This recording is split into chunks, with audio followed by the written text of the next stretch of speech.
नमस्कार। औद्योगिक प्रशिक्षण संस्थानों के व्यवसाय इलेक्ट्रॉनिक मैकेनिक की विषय सैद्धांतिक की पाठचर्या में अंकित प्रसंग सेल एवं बैटरी पर मैं आपको प्रशिक्षण प्रदान करूंगा। सेल, आज मैं आपको सेल के बारे में बताऊंगा। सेल एक ऐसी डिवाइस है जो रासायनिक ऊर्जा को विद्युत ऊर्जा में रूपांतरित करती है तथा सेल से प्राप्त होने वाली करंट डीसी अर्थात डायरेक्ट करंट होती है। सामान्यतः सेलों में एक प्रोसेस पार्ट होता है जिसमें हम लोग इलेक्ट्रोलाइट को भरते हैं और उसमें दो छड़ें होती हैं। एक होती है धनात्मक प्लेट जिसे हम एनोड कहते हैं, दूसरी ऋणात्मक प्लेट उसे हम कैथोड कहते हैं। जब एनोड और कैथोड को आपस में किसी लोड के द्वारा जोड़ दिया जाता है तो हमारे सेल में रासायनिक क्रिया होने लगती है जिससे धारा का प्रवाह होने लगता है और हमारे सेल का जो सिंबल है इसमें एक बड़ी लाइन वो प्लस होती है और एक छोटी लाइन जो माइनस होती है। इसी प्रकार बैटरी अनेक सेलों को समांतर व श्रेणी क्रम में संयोजन करके बैटरी बनाई जाती है, अर्थात दो या दो से अधिक रासायनिक सेल के संयोजन को बैटरी कहते हैं। अर्थात सेल जो है जिसमें एक प्लस एक माइनस होता है, जब हम कई सेल प्लस माइनस करके जोड़ देते हैं तो हमारी बैटरी बन जाती है। जैसा कि चित्र में हम देख सकते हैं, प्लस प्लस दोनों सीरीज में जुड़ गए और माइनस माइनस दोनों सीरीज में जुड़ गए। अब हम आपको बताएंगे सेल कितने प्रकार के होते हैं। सेल हमारे दो प्रकार के होते हैं।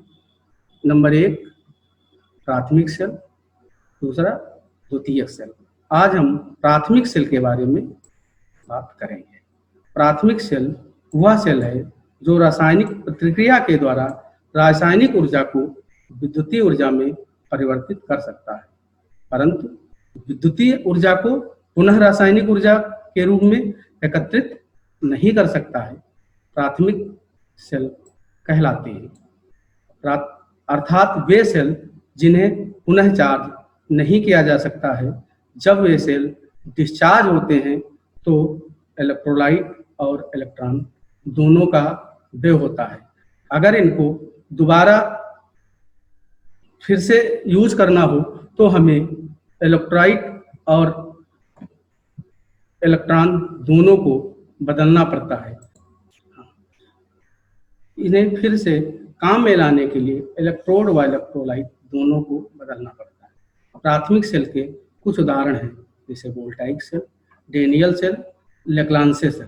आज हम पहले तुम्हें वोल्टाइक सेल के बारे में बताएंगे। वोल्टाइक सेल सर्वप्रथम वोल्टा नामक वैज्ञानिक ने 1800 ईस्वी के लगभग विद्युत उत्पादन के लिए जिस रासायनिक स्रोत की खोज की उसे हम वोल्टाइक सेल नाम दिया गया। वोल्टाइक सेल का कंस्ट्रक्शन, मैं वोल्टाइक सेल के कंस्ट्रक्शन के बारे में बताऊंगा। ये कांच का एक बर्तन होता है जिसमें इलेक्ट्रोलाइट के रूप में H2SO4 अर्थात सल्फ्यूरिक एसिड भरा होता है, जिसमें दो छड़ें होती हैं, एक जिंक की छड़, एक कॉपर की छड़। जिंक छड़ माइनस इलेक्ट्रोड होता है और कॉपर की छड़ प्लस इलेक्ट्रोड होती है और इसमें एक सांद्र H2SO4 भरा होता है। और जब ये इन दोनों को प्लस माइनस अर्थात इन पे लोड रेजिस्टेंस को जोड़ दिया जाता है तो ये हमारा सेल क्रिया करने लगता है।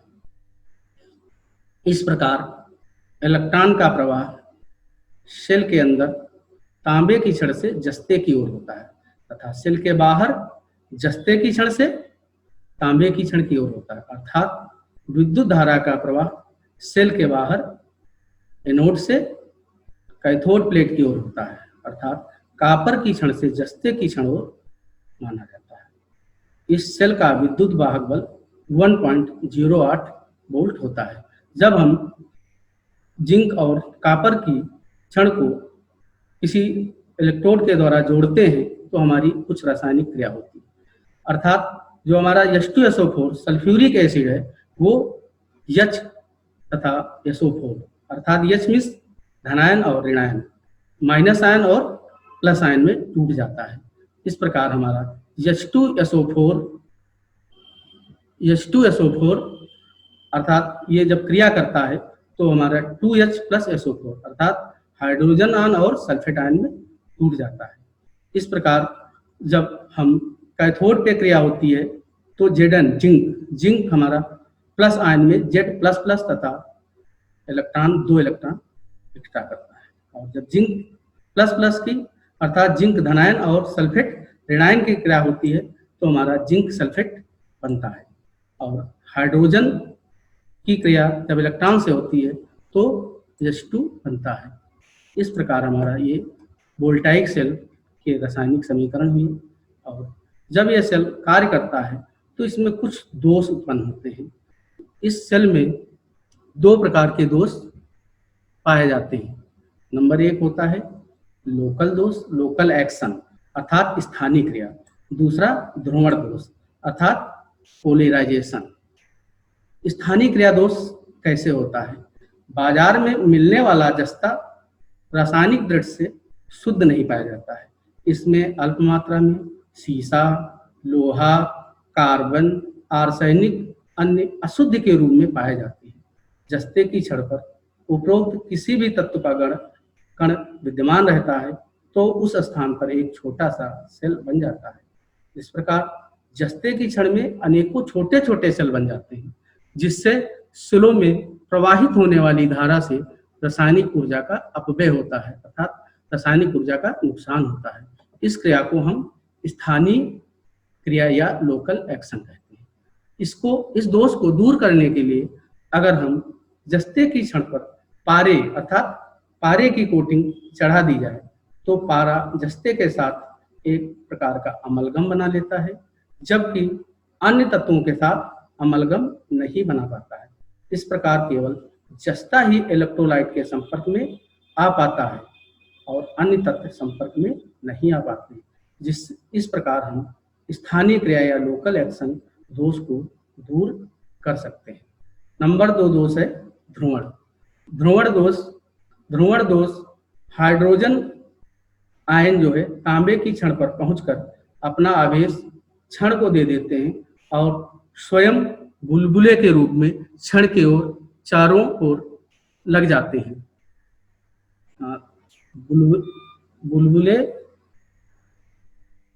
बुलबुले के रूप में चारों ओर जमा हो जाता है। यह क्रिया ध्रुवण कहलाती है। इस क्रिया के कारण कुछ समय बाद एनोड का इलेक्ट्रोलाइट से संपर्क समाप्त हो जाता है और सेल कार्य करना बंद कर देता है। इस दोष को दूर करने के लिए हम एनोड के चारों ओर एक सरंध्र बर्तन में एक मैग्नीज डाइऑक्साइड अर्थात MnO2 का चूर्ण भर देते हैं, जिससे ध्रुवण दोष को दूर किया जा सकता है। अब दूसरा सेल हमारा आता है डेनियल सेल। डेनियल सेल की खोज वैज्ञानिक डेनियल ने सन 1836 ईस्वी में की थी। इसमें तांबे का एक बेलनाकार बर्तन होता है जो एनोड का कार्य करता है अर्थात पॉजिटिव का कार्य करता है। इस बर्तन में कॉपर सल्फेट अर्थात CuSO4 का घोल भरा जाता है, जो इलेक्ट्रोलाइट को हिंदी में कहते हैं विद्युत अपघट्य का कार्य करता है। तांबे के बर्तन के ऊपरी किनारे पर एक जालीदार बर्तन के साथ जुड़ा होता है, जिसमें कॉपर सल्फेट के टुकड़े अर्थात रवे के रूप में रखे जाते हैं, ताकि इलेक्ट्रोलाइट की सांद्रता को आवश्यकता अनुसार बढ़ाया जा सके। और बर्तन के अंदर चाइना पॉट एक होता है, चाइना क्ले पॉट सरंध्र बर्तन रखा होता है, जिसमें तन H2SO4 गंधक का अम्ल भरा होता है। इस अम्ल में जस्ते की छड़ डूबी रहती है, जो कि हमारा निगेटिव अर्थात कैथोड का कार्य है। और इस विद्युत सेल का वोल्टेज 1.1 वोल्ट होता है। जब हम इसकी रासायनिक क्रिया में करते हैं, प्रोसेस होता है, तो गंधक का अम्ल H2SO4 में H तथा प्लस प्लस तथा SO4 अर्थात H धनायन होता है, धनात्मक होता है, और SO4 सल्फेट ऋणात्मक होते हैं। जब ये H2SO4 क्रिया करता है तो 2H अर्थात H प्लस में और सल्फेट माइनस में टूट जाता है, और सेल के जब धनात्मक और ऋणात्मक सिरों के मध्य कोई भार या लोड या प्रतिरोध संयोजित करने पर हम रासायनिक क्रिया करने लगता है। तो सबसे पहले हम ऋणात्मक सिरे पर क्रिया करता है, तो जिंक जो हमारा है वो Zn अर्थात जस्ता जिंक प्लस प्लस तथा 2E माइनस माइनस होता है, तथा Zn प्लस प्लस और SO4 माइनस माइनस अर्थात जिंक सल्फेट से क्रिया करके जिंक सल्फेट बनाता है। और इलेक्ट्रोलाइट में जब हमारा धनात्मक CuSO4 जो होता है वो क्रिया करके Cu प्लस प्लस तथा SO4 माइनस माइनस करता है, और धनात्मक सिरे पे जब हमारा कॉपर प्लस प्लस और 2 इलेक्ट्रॉन मिलके हमारा प्लस का Cu बनाता है।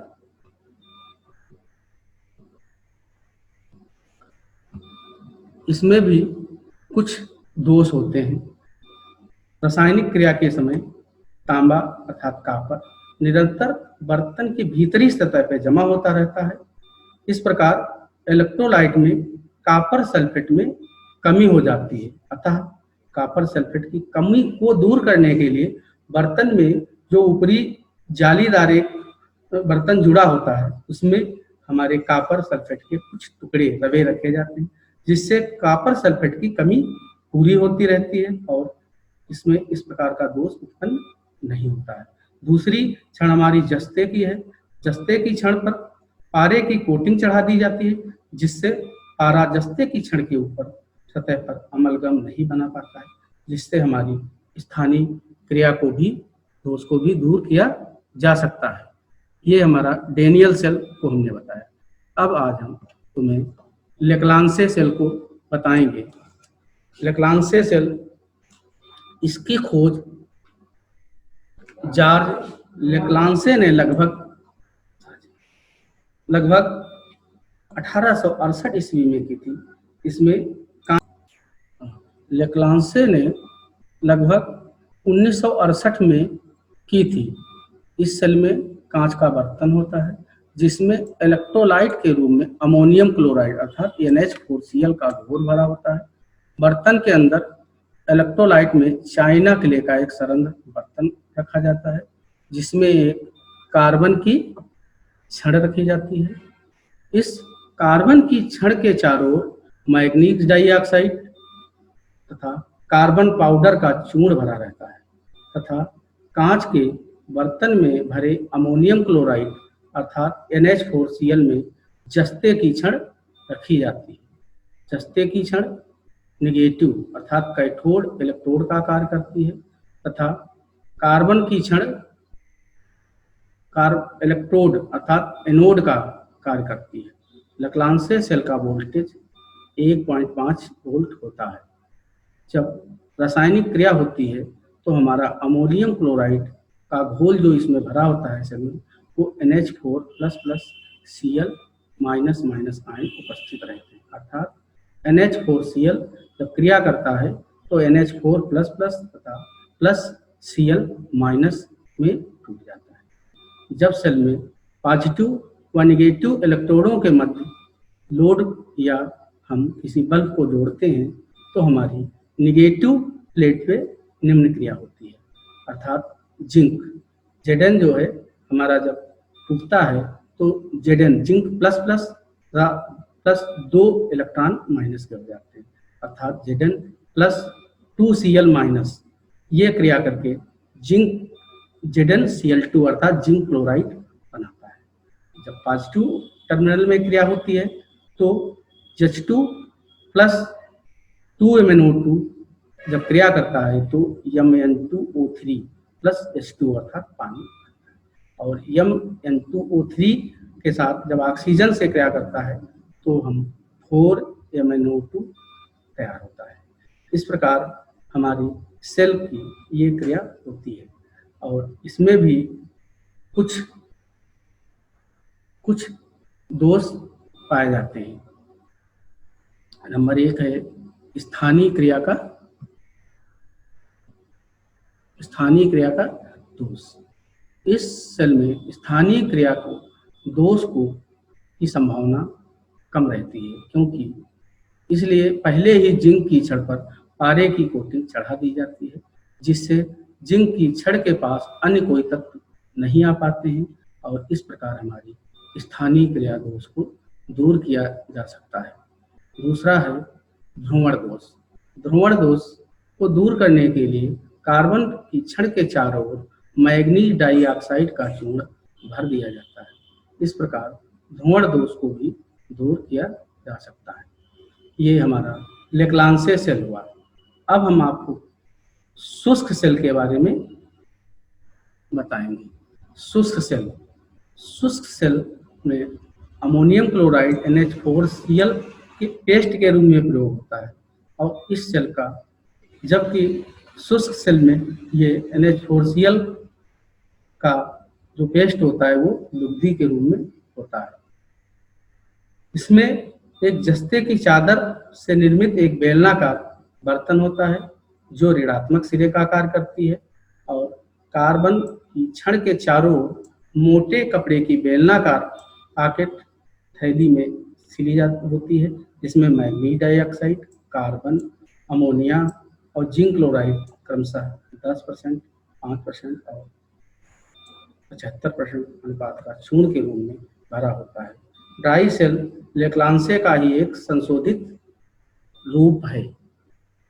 इसमें इस सेल के बहुत से रूप में आने लगे हैं, जैसे AA, ट्रिपल A और इसके कई वोल्टेज भी आने लगे हैं, 6 वोल्ट के, 9 वोल्ट के, 12 वोल्ट के। ये सब सेल बाजार में उपलब्ध है। इनका जीवन काल बगैर उपयोग किए ये 18 महीने बाद स्वतः ही खराब हो जाते हैं, या इसके बाद अगर अपने आप खराब हो जाते हैं या 125 डिग्री फ़ारेनहाइट तापमान पर अगर ये क्रियाशील होकर ही नष्ट हो जाते हैं। और कार्बन की छड़ों के ऊपर की सिरे पर पीतल की एक टोपी लगी होती है। ये कार्बन की छड़ धनात्मक इलेक्ट्रोड का आकार करती है और कार्बन की छड़ इलेक्ट्रोड और मोटे कपड़े की बेलनाकार थैली में मैग्नीज डाइऑक्साइड तथा कार्बन के छोटे कण भरे जाते हैं तथा इस थैली में कार्बन की छड़ रखी जाती है। यह चूर्ण सेल में डिपॉइलोजर का कार्य करता है। इस मोटे कपड़े की थैली के चारों ओर तथा जस्ते के बर्तन के रिक्त स्थान में अमोनियम क्लोराइड तथा जिंक क्लोराइड तथा प्लास्टर ऑफ पेरिस की लुगदी भर दी जाती है और अंत में सेल को एपॉक्सी रेजिन द्वारा सील बंद कर दिया जाता है तथा सेल में उत्पन्न होने वाली गैसों के निकास के लिए सेल के ढक्कन में एक बहुत बारीक सुराख कर दिया जाता है। इस प्रकार सेल की संरचना हमारी पूर्ण होती है और रासायनिक क्रियाएं लेक्लांसे सेल के ही समान होती हैं। इस सेल का उपयोग हम रिमोट कंट्रोल में, इलेक्ट्रॉनिक घड़ी में आदि करते हैं। इसमें भी कुछ दोष होते हैं, इनको हम दोष को दूर किया जा सकता है। नंबर 1 सेल है। इस सेल में स्थानीय क्रिया दोष को दूर करने के लिए जस्ते के बर्तन पर पारे की कोटिंग कर दी जाती है, जिससे स्थानीय क्रिया के दोष को दूर किया जा सकता है। दूसरा ध्रुवण अर्थात पोलराइजेशन। इस दोष को दूर करने के लिए कार्बन की छड़ के चारों ओर मैग्नीज डाइऑक्साइड का चूर्ण भर दिया जाता है, जिससे ध्रुवण दोष को हम दूर कर सकते हैं। अगला सेल हमारा आता है जिंक ऑक्साइड सेल। इसमें धनात्मक प्लेट शुद्ध जस्ते की बनाकर उस पर पारे की परत चढ़ा दी जाती है। इसमें ऋणात्मक प्लेट का कार्य करती है और सिल्वर ऑक्साइड ऋणात्मक प्लेट का कार्य करती है। इस सेल में इलेक्ट्रोलाइट के रूप में पोटेशियम हाइड्रोक्साइड का प्रयोग किया जाता है। और ये सेल हमारे हाथ की घड़ी, कैलकुलेटर, डिजिटल मल्टीमीटर व डिजिटल तापमापी आदि के कार्य में आते हैं। इस सेल में हम एनोड ऊपर का होता है, ये हमारा, और इंसुलेटेड एक गैस्केट होता है, कैथोड नीचे प्लेट होती है और सिल्वर ऑक्साइड इसमें भरा होता है। सेपरेटर लगे होते हैं। इस प्रकार हम पोटेशियम या सोडियम हाइड्रोक्साइड इलेक्ट्रोलाइट के रूप में प्रयोग करते हैं। अब हम आपको मरकरी